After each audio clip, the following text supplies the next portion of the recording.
Iran ఇప్పటికే missiles చాలా వాడేసింది.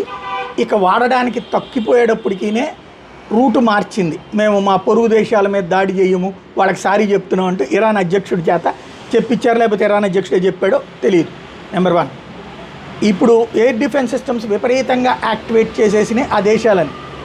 వాళ్ళు తాజాగా దుబాయ్ ఎయిర్పోర్ట్ మీద డ్రోన్ దాడి చేస్తుంటే దాన్ని కంట్రోల్ చేశారు.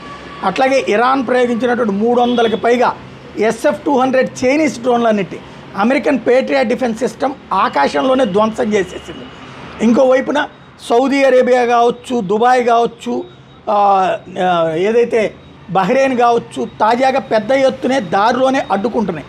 దీంతో సీను మారిపోతుంది. అందుకనినే రూటు మారుస్తోంది ఇరాను.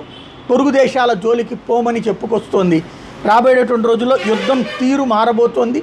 ఇరాన్ ఏదైతే అగ్రెసివ్ అటాక్ తగ్గటం ప్రారంభమైంది. ఎక్కడ దాకా వెళ్తుందో చూడాలి.